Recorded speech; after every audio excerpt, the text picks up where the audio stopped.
So this talk is explaining contextuality and variational quantum eigensolvers, and it's given by Will Kirby. Take it away, Will. Thanks, Jonas. Hi, I'm Will Kirby. I'm a grad student of Peter Love at Tufts University, and this is also joint work with Andrew Tranter, who was until recently Peter's postdoc, and he's now working at Cambridge Quantum Computing.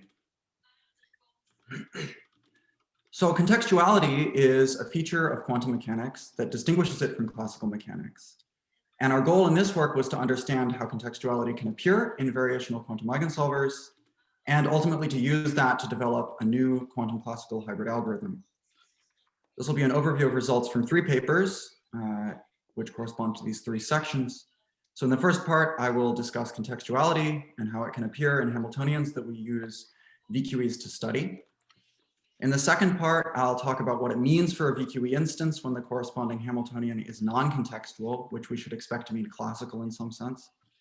And finally, I'll talk about what leverage we can gain from these considerations when the Hamiltonian is contextual, which will be true in the general case.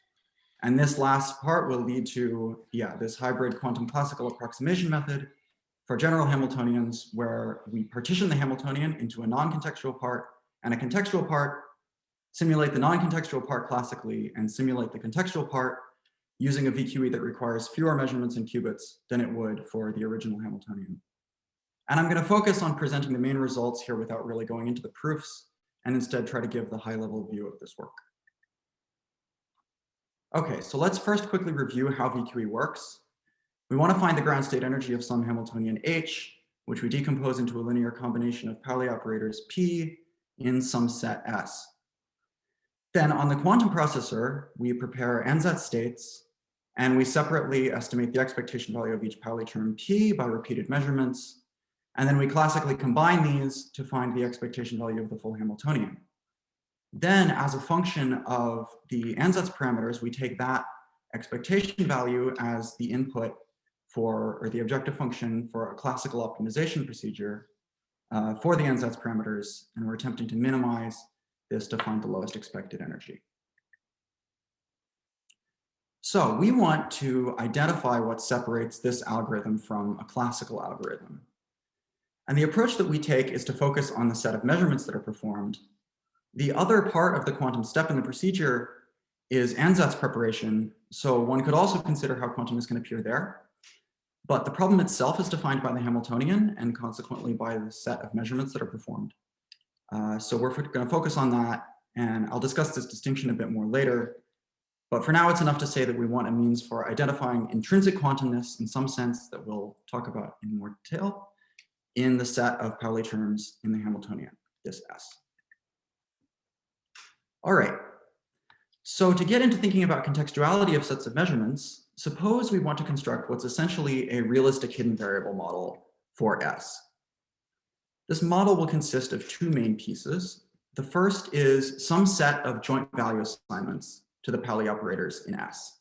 And this just means that we're assigning plus or minus 1 to each Pauli operator because those are the eigenvalues and therefore the possible outcomes of measurement.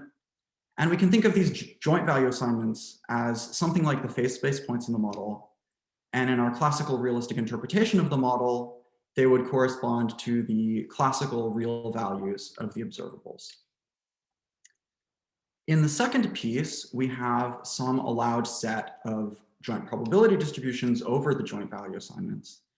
And in the realistic interpretation of the model, these would represent our state of knowledge of the values of the observables. And these probability distributions, therefore, replace quantum states. And it's implicitly included in this set of allowed probability distributions is some uncertainty relation that restricts how much joint knowledge we can have of the observables. And such a classical phase space model with an uncertainty relation is called a quasi-quantized model, which is a term coined by Robert Speckens. So for example, suppose we have these are the single qubit Pauli matrices, x, y, and z, sigma x, sigma y, sigma z. Well, the joint value assignments to these set are just the 8 possible assignments of plus or minus 1s, which are the labels on the vertices of this cube. And we can visualize the allowed probability distributions as this sphere that's described inside the cube. So as probability distributions, the corners of the cube correspond to probability 1 for each of the joint value assignments. And so we can see the uncertainty relation appearing because the sphere boundary prevents us from getting too close to the corners or even to the edges of the cube, which we would expect because that would represent having too much joint knowledge of these observables, which don't commute. And this brings us to a qualitative definition of contextuality.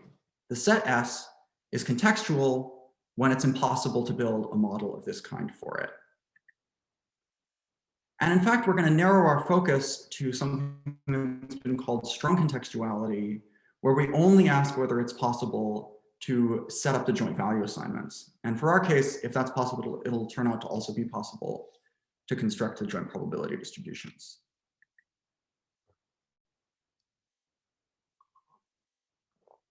Okay. So to show that a set of Pauli operators is contextual, we're going to rely on a type of consistency constraint that we can call inference. So what is inference? Suppose we have an assignment of values to our set S, and suppose PQ are some commuting pair in S. Well, our model has to reproduce the predictions of quantum mechanics for the observables that it describes. That's the condition that we put on it. So an observer could, if they chose to, measure P and Q simultaneously, since they commute, obtaining their simultaneous assigned values. This means, though, that the observer can infer from the values assigned to P and Q the value that's assigned to their product PQ, since this will also commute with P and Q. And the product of commuting Pauli operators is itself a Pauli operator up to a sign. That's always true. So PQ is itself a Pauli operator, and the value assigned to it will just be plus minus 1, whatever the product of the values assigned to P and Q are. So for example, if we have Pauli X acting on each of a pair of qubits, so this is X tensor I, and this is I tensor X, just suppressing the tensor product symbol. For any assignment of plus minus 1s to these, we can infer the assignment to X, and we can visualize that inference with a little tree like this, where the leaves are the operators we're inferring from, and the root is, or the parent is the product of the commuting children. And this brings us to a slightly more technical definition of contextuality, which is that the set S of Pauli operators is contextual if and only if any joint value assignment to S necessarily violates some inference relation of this kind. So let's see an example of how this can happen. Suppose S consists of Pauli X and Pauli Z acting on each of a pair of qubits. So X tensor I tensor X, Z tensor I, and I tensor Z. If we have a value assignment to this set S, then we can infer the values of the additional operators shown in these trees, where each little 3-vertex subtree is a single inference like we discussed on the last slide. And in particular, what we infer from these trees is that the values assigned to both plus YY over here and minus YY over here have to be products of the values in the original set. But the original set is in common to both of them, so this means that the values assigned to plus YY and minus YY are the same, which is a contradiction. And that means that for any assignment of values to these trees, we have to violate some inference relation, and hence the set S is contextual. And I should note that this example is just a recasting of the Perez-Merman square, which you may know is one of the early examples of strong contextuality. So this brings us to our first main result, which is a necessary and sufficient condition for contextuality of any set of Pauli operators. And actually, we're going to focus on the non-contextual case going forward, which is the case where we can construct these classical hidden variable models. So I won't prove this here, but the set S of Pauli operators is non-contextual if and only if it has this form. So what's going on here? Well, first of all, there's allowed to be this subset script Z, such that every operator in Z commutes with every other operator in S. So we can think of Z as just a universally commuting subset of S. And then in the remainder of S, which we call T, commutation is an equivalence relation, if and only if S is non-contextual. And we can let these C sub i's, C1, C2 up to Cn, denote the equivalence classes of commutation in T. So Pauli's in the same C sub I commute, and Pauli's in different C sub i's anti-commute. So non-contextual sets of Pauli operators are exactly those with this form. And since S defines the set of measurements that are performed on the quantum computer in a VQE algorithm, we say that the VQE instance and associated Hamiltonian are non-contextual if and only if S is non-contextual. Great. So that was our first main result. Given this definition for contextuality, and given some arbitrary non-contextual Hamiltonian, according to this definition, we want to actually construct our classical hidden variable model for it now. So as a first step towards that, we can efficiently classically construct a reduced non-contextual set from which we can recover the original set of terms by inference, and that's this set shown here. And the key feature of this set that's not possessed by a general non-contextual set is that this set will be independent, which means that no value of any operator in the set can be inferred from values of other operators in the set. And what that means is that all joint value assignments to this set are allowed, not just some, but any assignment of plus minus ones to this set. So since we're going to recover our joint value assignments to the original set by inference on this set, as I said, this provides a simple way to enumerate the joint value assignments in the original set. So what are the pieces of this set? G here is an independent generating set for Z, which was that universally commuting part of the non-contextual Hamiltonian, the non-contextual set of terms. And then the A sub i's are just one element from each of the commutation equivalence classes C sub I from the previous slide. And I've said that every term in the Hamiltonian can be inferred from these, and in fact, every term in the Hamiltonian can be inferred in just one step. So every term in the non-contextual Hamiltonian is a commuting product of some subset of these operators. So writing the Hamiltonian in that form will give us this expression. And this G overline is just the group generated by the commuting set G. And the coefficients here are the same coefficients as in the original Hamiltonian, just under some relabeling that we can efficiently classically compute. So at this point, we've fully described the joint value assignments in our classical model. They're just the assignments of plus minus one to this set, and then using inference to regain the assignments to the original set. What remains is to describe the set of allowed probability distributions that correspond to quantum states. And here we have a little bit of room for judgment. One approach would be to figure out exactly what probability distribution corresponds to each quantum state and let these be our set. And indeed, we can prove that there is a probability distribution that corresponds to each quantum state, but parameterizing those looks hard. And instead, we can use a more restricted set with an eye towards what we want to use it for, which is generating expectation values of the Hamiltonian.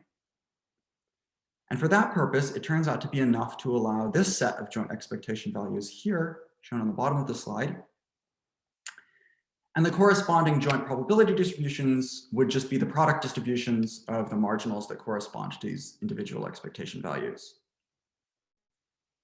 So what we're doing here is we're assigning actually definite eigenvalues plus minus one to each commuting generator, the G sub j's. These G sub j's are just the elements of G. And we're asserting that the expectation values of the anti-commuting generators, A sub I, lie on a unit sphere of the appropriate dimension. So these are the values, the R sub i's are the expectation values, and they form a unit vector. And we can prove that this set of joint expectation values is sufficient to recover every expectation value of the non-contextual Hamiltonian.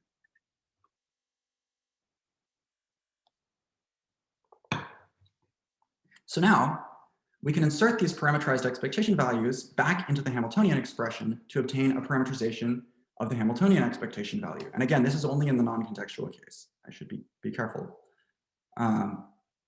And this works, this inserting of the expectation values works because the expectation values for the commuting generators are plus minus one, which are eigenvalues. Normally, the expectation value of a product would not be the product of the expectation values, but in this case, it's okay.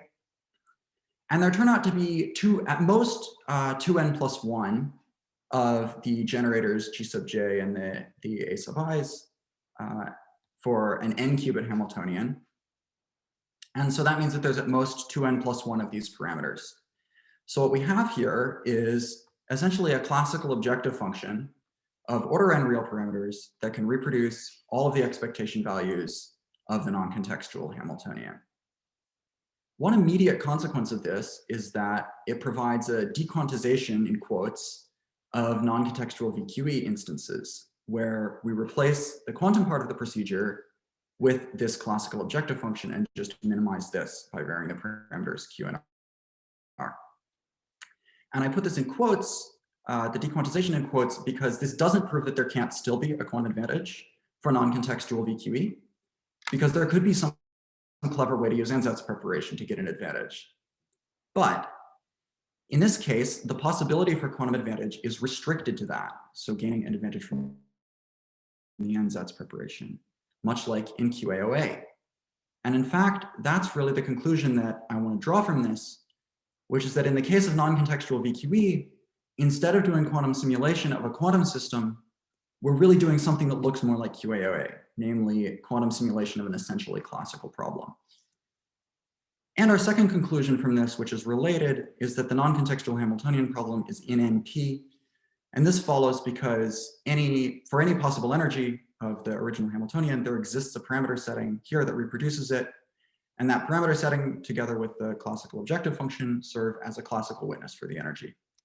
And a little work is required to show that we can obtain and evaluate this objective function classically efficiently, but it does work. Okay, so now we're on to our third main section of the talk. I've been talking for a while now about when a Hamiltonian is non-contextual and what we can do in that case. But what if we're given a Hamiltonian for VQE that is contextual? Well, we know that that means that we can't build the classical model like we've been describing for the full Hamiltonian. But one thing that we could try is partitioning the Hamiltonian into a non-contextual part, this H sub nc, and whatever terms are left over, which will in general be contextual, this H sub c is the remaining terms. And we can choose the non-contextual part to be as large as possible for whatever norm we want. And then we can use our classical method to approximate the ground state energy of the non-contextual part, and we could just take that as an approximation to the ground state energy of the full Hamiltonian. And we tested this for some example Hamiltonians, and it works okay. But generally, it's not accurate enough to be useful, except in a few special cases. And I'll show these results in a few slides. Actually, yeah, in a few slides. But for now, let's consider how we may do better. The energy minimizing parameter setting for the non-contextual part is some set of parameters Q and R that we can label with subscript 0. And I'll refer to this as the non-contextual ground state. So this non-contextual ground state corresponds to some subspace of quantum states. And in fact, this subspace is very similar to a stabilizer subspace. The parameters Q sub j correspond to eigenvalues of the commuting generators G sub j, and these are just Pauli operators. So the non-contextual ground state lives in the corresponding common eigenspace of the G sub j's. And it also turns out to be in the +1 eigenspace of this operator script A, which is just a linear combination of the anti-commuting generators A sub i's weighted by their expectation values in the non-contextual ground state. And if you remember R here, the vector made of these components is a unit vector. And so this is a normalized real linear combination of anti-commuting Pauli operators. And it turns out that every such object is unitarily equivalent to a single Pauli operator with a fairly simple unitary rotation. So A has eigenvalues ±1, and we're in the +1 eigenspace for the ground state. So we can think of this non-contextual ground state as a stabilizer subspace where one of the stabilizing Pauli operators has been rotated by some unitary that preserves the other stabilizers. So again, this is the one that's been rotated, and the others are just still single Pauli operators. So what can we do with this subspace now that we know what it is? Well, what this means is that we can obtain a contextual correction to the non-contextual approximation of the ground state energy by minimizing the energy of the contextual part of the Hamiltonian within the subspace that corresponds to the non-contextual ground state. And we would do this using an actual quantum VQE algorithm whose ansatz is just restricted to this subspace that corresponds to the non-contextual ground state. So that idea is summarized on this slide. Basically, what's happening is we're assembling the expectation value for the full Hamiltonian out of a non-contextual contribution that's estimated classically, and a contextual correction that's estimated on the quantum processor. And when we restrict the contextual part of the Hamiltonian to the subspace corresponding to the non-contextual ground state, it actually becomes simpler. So each non-contextual generator here, the G sub j is in script A, by fixing the eigenvalue of that, removes 1 qubit's worth of freedom in the non-contextual ground state. So the contextual correction Hamiltonian, this H sub c, becomes a Hamiltonian on a number of qubits that's given by the original number of qubits n minus the number of non-contextual generators, which is the size of G plus 1 for script A. And also fixing the value of each non-contextual generator effectively imposes a symmetry on the Hamiltonian. So subsets of the terms in the contextual part become equivalent under these symmetries, and hence the number of terms in the contextual part also decreases. And I want to note that this method is different from and complementary to qubit tapering, where qubits are removed by factoring out intrinsic symmetries of the full Hamiltonian, essentially. And the difference is that the symmetries we impose are symmetries of the ground state of the non-contextual Hamiltonian, which are in addition to any symmetries possessed by the full Hamiltonian. And that means that, in fact, we can stack these two methods, and on the next slide, I'll show you the results of applying this technique to some electronic structure Hamiltonians that have already been tapered for their original Hamiltonian symmetries. So far, we have a classical computation plus a small VQE algorithm that combine to approximate the full ground state energy. But what if we have more qubits than we need for this small VQE on whatever quantum computer we have access to, but it's not big enough to do VQE on the full Hamiltonian? Can we use these extra quantum resources in some way? Well, one thing we can try is to just stop restricting to the eigenspace of some of the non-contextual generators, some of the G sub j's here. For each that we stop restricting to, we'll regain 1 qubit's freedom in the quantum search space. And in particular, by doing this, we can exactly use all of the available qubits on whatever quantum computer we have access to. So once again, just to reiterate, the non-contextual generators are essentially stabilizers for the subspace of quantum states that correspond to the non-contextual ground state. And so removing some of the stabilizers just increases the dimension of the search space. So maybe by doing this, we can get a better overall approximation. And it's worth noting that the search space, this expanded search space, will still include the original search space as a subset. So we're guaranteed to do at least as well by doing this, assuming we can still search over the whole space. And we refer to this whole collection of ideas as contextual subspace VQE, which I've put up here as the title of my slide, because the quantum search space is the contextual subspace that encodes the degrees of freedom that are left over after we have fixed the non-contextual part of the Hamiltonian. And because the non-contextual part of the Hamiltonian is simulated purely classically, and the contextual part is simulated using this restricted VQE, this is a true hybrid quantum classical algorithm. So finally, we get to test how well this method works. These graphs show how CS VQE performs on a collection of molecular electronic structure Hamiltonians. And I should note that the quantum parts of these algorithms were simulated classically, which does have exponential cost, of course, but is still tractable for these system sizes. So each curve here in each one of these plots corresponds to a particular molecular atom. The x-axis is the number of qubits that are being used on the quantum computer, and the y-axis is the resulting overall error in the ground state energy approximation. And we did first taper these Hamiltonians, all of them using their symmetries. So these are pre-tapered before we applied contextual subspace VQE. So the leftmost point in each curve in the 0 qubits column, so we're not using the quantum computer here, corresponds to the pure non-contextual approximation. And the rightmost point, where we're using all of the qubits for the tapered Hamiltonian, is where that full tapered Hamiltonian is being simulated on the quantum computer. So the rightmost point corresponds to standard VQE, leftmost point is pure non-contextual approximation. And the horizontal black lines in each plot mark chemical accuracy. So the nice things that we see here are that first, as expected, using more qubits gives me lower errors. And second of all, in most cases, we do reach chemical accuracy before we're using all of the qubits that are required for the full Hamiltonian, in some cases, quite dramatically. So the hope is that we can use this method to simulate larger molecules on smaller quantum computers while still getting usefully accurate results. And with that, that's pretty much all I had to say. So here are the references for this work. And I'd like to point out in particular that our code for classically simulating all of these techniques is now available on GitHub at this link. So I'll put it in the Slack as well. So please try it out, and please do contact me with any issues, suggestions, or requests. And I think that's my time. So I thank you for your attention. All right. Thank you very much, Will, for your talk, which was excellently on time. There were a few questions in the chat. The first one is by Pierre-Emmanuel Emeriot, who asks, you have a condition to classify a part of the Hamiltonian in terms of strong contextuality. Is it possible to improve this to weaker forms of contextuality? And would this help in any way? That's a great question. I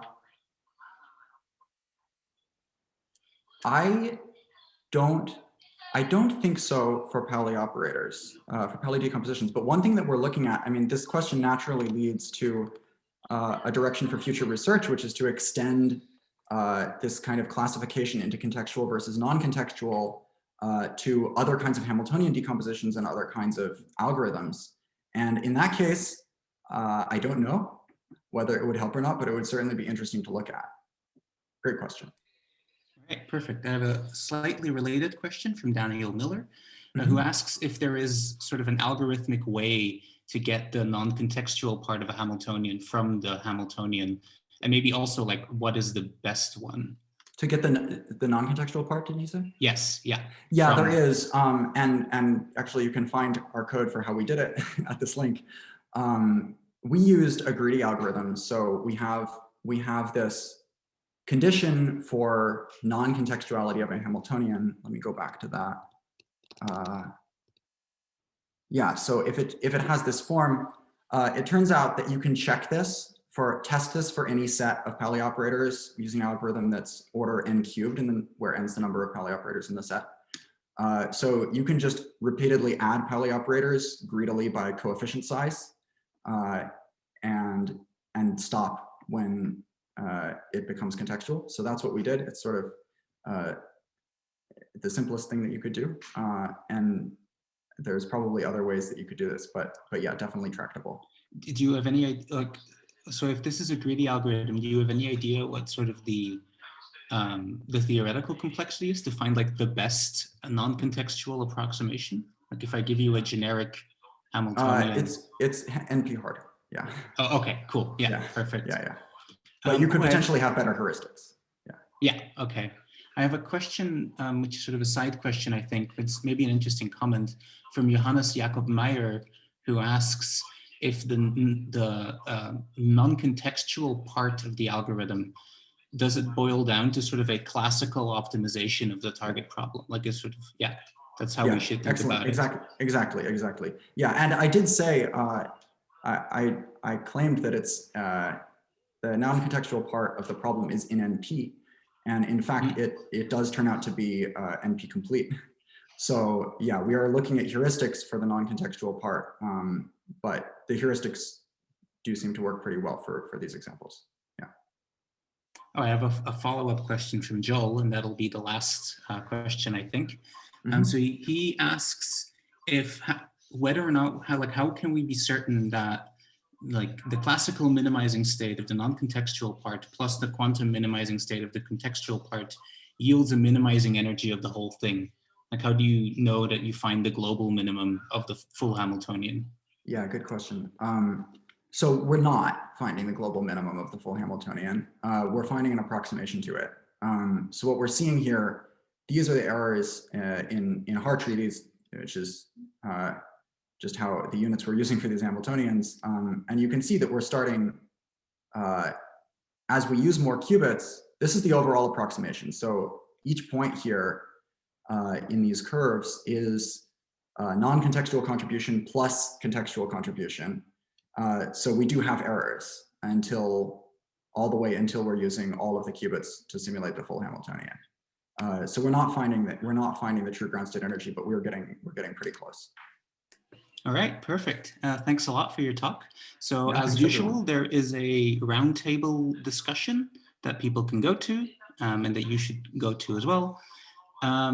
people can go there by clicking the roundtable button, and you can go there by clicking the link in the chat. All right, that was Will Kirby. Thank you very much.